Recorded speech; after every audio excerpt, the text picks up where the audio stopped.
Merci Aurélie, Monsieur le Président du CNGE, Mesdames, Messieurs les orateurs, oratrices, Mesdames, Messieurs, chers consoeurs, chers confrères, chers futurs confrères, chers futures consoeurs. François Carbonet, donc je suis PU à Montpellier-Nîmes. Mes conflits d'intérêts pour le coup, c'est que je suis membre du CNGE, Collège académique. Je suis en particulier co-référent des outils UNES avec Aurélie Janzeski, que je salue. Et je suis aussi coordinateur local du desk de médecine générale sur Montpellier-Nîmes. Alors finalement, ma présentation est axée sur comment nous nous préparons collectivement sur ces sujets de quatrième année, comment nous avançons au gré des différents arrêtés qui sortent ou qui vont sortir incessamment sous peu, en tout cas on l'espère. Et finalement, on va rentrer directement dans le dur du sujet sur les arrêtés. Alors, je ne vais pas m'appesantir lourdement sur les différents montants.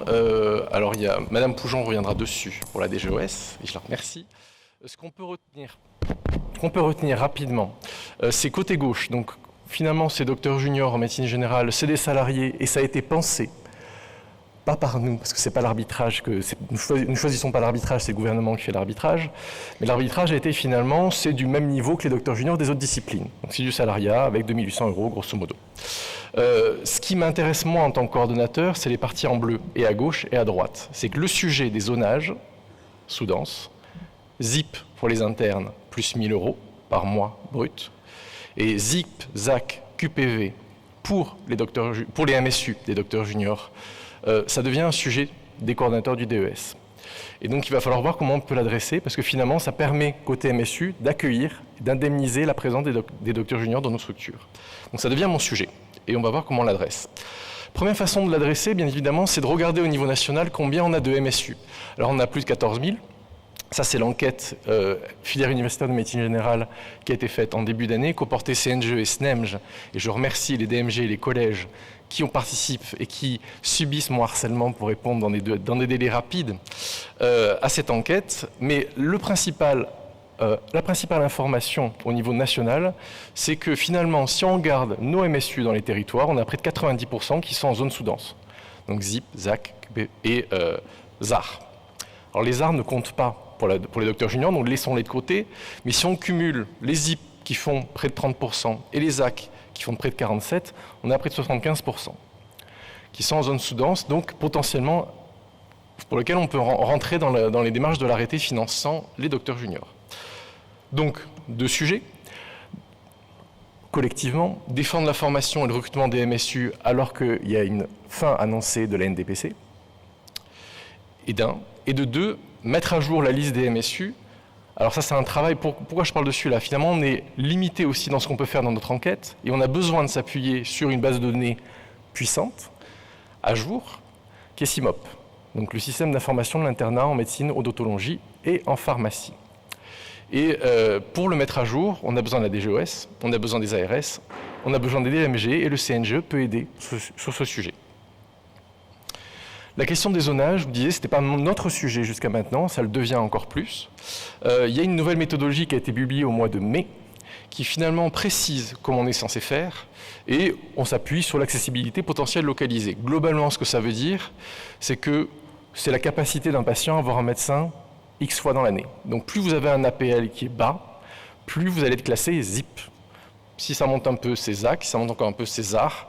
Et donc tout cela permet de définir ce qu'on appelle un territoire de vie santé. Je vous donne ce mot parce que ce sera intéressant pour une diapositive juste après. L'autre élément de cet arrêté, c'est qu'il y a une possibilité de reclasser certaines zones, donc faire des arbitrages. Et c'est important parce que notre enjeu de coordination, c'est d'aller potentiellement recruter au gré des projets professionnels de nos internes, des lieux de stage, et donc potentiellement d'aller faire reclasser certaines communes pour reclasser, surclasser d'autres. Et la mise à jour va être plus fréquente. Alors les ARS normalement partent sur tous les 2 ans, mais votre ARS peut le faire plus rapidement si elle le souhaite. Donc, il y a un enjeu d'être engagé et de participer au zonage et de participer aux arbitrages sur les zonages, donc un travail de plus pour les coordinations. Et d'actualiser ces zonages au niveau de chaque MSU, c'est un travail qui doit être fait par les ARS et qui est en train d'être fait, et nos départements sont en train de recevoir les listes actualisées, promues par les ARS. Alors finalement, qu'est-ce qu'on peut retenir de cette approche cartographique, et finalement à quoi ça sert d'avoir une base commune aussi entre les départements, les collèges et les ARS et la DGOS? On va l'exprimer très rapidement avec un outil qui n'est pas le mien, c'est un outil qui a été créé par l'ARS Occitanie, qui nous ont partagé, qui est maintenant public, et qui est extrêmement intéressant. C'est un outil de projection des besoins en médecine générale, en s'appuyant sur les territoires de vie santé, qui sont sur les aplats de couleur bleue que vous voyez sur la cartographie, en disant voilà, à 10 ans, partons du principe qu'on n'installe aucun médecin. Partons du principe que les médecins actuels partent à la retraite à l'âge auquel ils sont censés partir, et que le flux démographique très positif, donc c'est plus 50 000 effectivement par an sur l'Occitanie, se confirme dans les 10 prochaines années. Qu'est-ce que ça va devenir dans nos territoires? Et finalement, vous avez donc la proposition de cette cartographie qui dit, ben voilà, vous avez un pourcentage de médecins à remplacer à échéance 10 ans. Donc bleu foncé, vous avez remplacé 75 à 237% des médecins. Bleu clair, ben, un chiffre beaucoup plus faible. Alors, il ne faut pas se laisser prendre, effectivement, par les jeux de couleurs, et toujours raisonner en valeur absolue. Et c'est dans l'histogramme, en bas à droite, le côté orange. Si vous regardez, par exemple, Florac, Lozère Sud, c'est bleu foncé. C'est 4 médecins à remplacer. Mais ça se joue au médecin près, là-bas, l'accès aux soins. Toulouse, bleu clair. On dit, pas de problème à Toulouse. C'est 165 médecins installés à Toulouse. Les promotions par an sur Toulouse, c'est entre 160 et 180, si je ne dis pas de bêtises. Julie, plutôt 160. Merci Julie. Donc du coup, finalement, il faudrait une promotion pour remplacer tout ce qu'il faut comme médecin à Toulouse d'ici les 10 prochaines années. Vous voyez la complexité de la chose. Bien évidemment, c'est un peu désespérant si on le voit comme ça. Si on voit positivement et qu'on travaille avec l'ARS, avec une liste à jour des MSU, vous voyez les petits points, on a des MSU partout. Ils sont partout. Et c'est notre richesse, c'est notre force et c'est notre héritage de département. Alors bien évidemment, il faut ensuite qu'il y ait rencontre entre les docteurs juniors et nos MSU. Et c'est là qu'on parle d'appariement et je vais pour le coup m'appesantir dessus. Parce qu'encore une fois, on est allé chercher un peu la règle qui est proposée là-dessus. Il y aura peut-être des aménagements à faire, mais il faut que je vous partage la règle. Alors, sur la question des appariements, c'est la première fois que votre rang de classement à l'internat, là je parle aux internes bien entendu, ne sert plus à rien. On n'en tient plus compte. Et ça donc vaudra pour votre semestre 7 et votre semestre 8 d'appariement. La diapo est un peu chargée, mais écoutez-moi, je vais vous aider à bien la comprendre. La règle, c'est il y a 3 tours. La règle, c'est 3 tours. Les 2 premiers tours se font sur une plateforme numérique qui s'appelle CIMOP Appariement. Donc, le fameux système d'information dont je vous parlais. Et le choix, l'appariement, sur cette plateforme est régional. Le choix est régional. Donc on choisit par exemple Occitanie. On choisit Île-de-France. Et ça va donc poser des soucis, en tout cas des questions et des challenges. Premier tour. Un docteur junior exprime des vœux, donc il va faire des chœurs, je vous montrerai ça tout à l'heure, sur 20% de postes proposés. Occitanie, on est sur une base 300. Donc 20% de 300, 60 vœux à exprimer. Île-de-France, base 600. 120 vœux à exprimer. Vous saisissez l'ampleur du sujet. Et derrière, donc, le responsable de terrain de stage, c'est-à-dire le MSU, voilà, classe 80% des vœux qui sont exprimés sur son terrain. En l'état actuel de la plateforme, si l'interne ne classe pas à 20%, c'est comme s'il n'avait rien fait. Et si le RTS ne classe pas à 80%, c'est comme s'il n'avait rien fait. Okay. Donc il y a des contraintes de plateforme. Si vous êtes affecté à la fin du premier tour, parfait, c'est très bien. Deuxième tour, si ce n'est pas le cas, donc vous êtes sur une nouvelle liste. Cette fois, vous devez classer 80% des postes 40% des postes qui vous restent. Et derrière, le MSU le classe 80%. Dernier tour, le troisième tour est présentiel. Il est par subdivision et non plus par région. Et c'est un entretien docteur junior, DGARS, doyen, coordonnateur du DES, avec une affectation possible hors liste de vœux, faite par le DGARS. Pour le dire très clairement, je le dis comme ça à mes internes, je ne veux pas vous voir en troisième tour. On veut que ça se passe bien les 2 premiers. On n'a vraiment pas envie du troisième tour. Les étapes.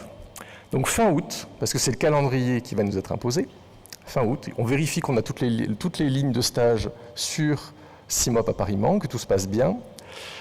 Ensuite, on aura préparé les candidatures, donc le MSU aura mis à disposition une descriptive de son stage à partir des outils partagés par le national et par le CNGE qui a produit ces outils.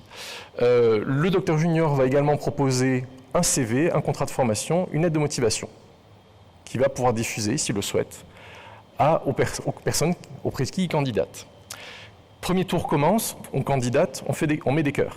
Okay. Ensuite, le responsable de terrain de stage a sa liste et va mettre des rangs de classement, 1, 2, 3, 4, 5. Et ensuite, si tout se passe bien, il y a l'appariement. Si ça ne s'est pas suffisamment bien passé, une nouvelle liste est promue, deuxième tour, on recommence. Et si ce n'est toujours pas le cas, on va en troisième tour. Ça, c'est le calendrier 2025. Ce n'est pas le calendrier qui va concerner la première promo de Docteur Junior. Hein, pour le dire clairement. Ce calendrier est fixé par arrêté ministériel. Habituellement, ça sort au mois de juin. Et nous n'y pouvons rien. Okay. Donc, le calendrier, vous le voyez en vert. Donc, ça commence en septembre, début septembre. Les docteurs juniors, les candidats docteurs juniors font leurs vœux en vert. Ensuite, les MSU répondent en bleu. En jaune, c'est le jour où la moulinette tourne et il y a les affectations. Et ensuite, deuxième tour, ça nous amène là, par exemple là-dessus au 20 septembre. Et ensuite, il y a la partie présentielle, donc le troisième tour, s'il y a besoin. Vous voyez qu'il y a 2 périodes de temps, parce qu'il y a 2 semestres. Alors ça, c'est la vue côté docteur junior. Donc effectivement, vous voyez, vous pouvez mettre des cœurs. Alors les scolarités appellent ça le Tinder des DJ. Je leur laisse la paternité de l'appellation. Mais effectivement, ça revient à ça. Donc vous mettez des cœurs, vous pouvez mettre des égalités, il n'y a pas de problème, il n'y a pas de souci.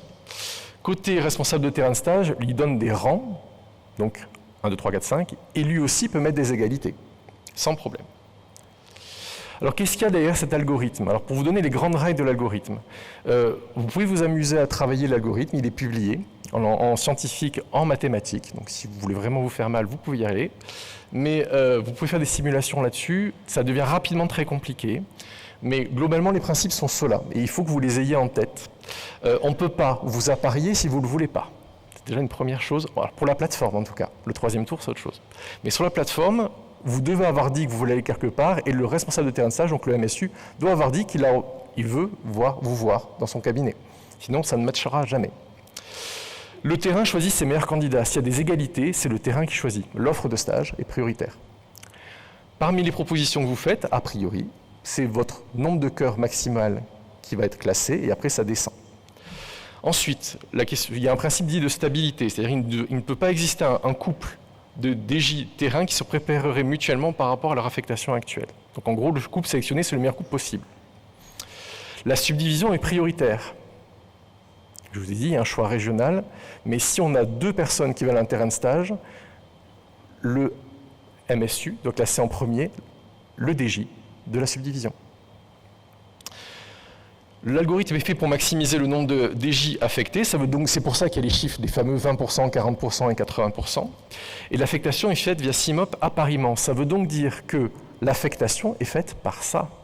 Ça veut dire que si vous ne vous réveillez pas, bon pendant 5 jours c'est compliqué de ne pas se réveiller, mais si vous ne vous connectez pas, ben, c'est raté. Vous allez au deuxième tour. Alors les perspectives. Je vous ai exposé la règle. Donc bien évidemment, il y a des questions. J'ai par exemple parlé Île-de-France. Il y a une grande question Île-de-France. Alors du coup, est-ce qu'on doit adapter les chiffres de l'appariement? Sachant qu'on n'a aucune base de comparaison et il n'y a aucun autre DES, parce que je vous rappelle que tous les DES, autres que nous, sont depuis longtemps dans cette plateforme, ils font depuis longtemps de l'appariement. Donc du coup, est-ce qu'on doit adapter ces chiffres? Est-ce qu'on doit changer, les diminuer? Mais du coup, ça veut donc dire qu'on risque d'avoir plus de personnes en troisième tour. Mais du coup, est-ce qu'il faut qu'on rajoute un quatrième tour? Mais du coup, si vous imaginez bien que si on rajoute un quatrième tour, il faut que ça rentre dans le calendrier. Et que si ça déborde trop dans le calendrier, on ne pourra pas reprendre des lignes de stage de DJ qu'on avait préparées et les mettre, par exemple, sur des stages SN2 ou des stages femmes-enfants ou des stages SN1. On va être bloqué là-dessus. Est-ce qu'on peut faire un choix par subdivision plutôt que par région? C'est quand même le gros sujet. Le dernier échange moi, que j'avais eu lors des rencontres de l'UNES, ce n'était pas vraiment un sujet qui était abordé par la DGOS. Donc on va voir, Madame Poujon, si vous avez des réponses à nous donner là-dessus, ce sera avec grand plaisir. Sur le côté DMG, il y a un enjeu d'adapter les calendriers. Lors de la dernière rencontre des recteurs et coordonnateurs sur Paris, on a bien dit qu'il fallait changer les dates des jurys de phase, il fallait changer les commissions d'agrément, promouvoir des commissions d'agrément spécifiques. Et nous rentrons dans une nouvelle phase du travail. Alors sur l'Occitanie Est, donc sur Montpellier-Nîmes, nous avons 93% des lignes de stage, pas de vœux de lignes de stage, des lignes de stage. qui sont prêtes.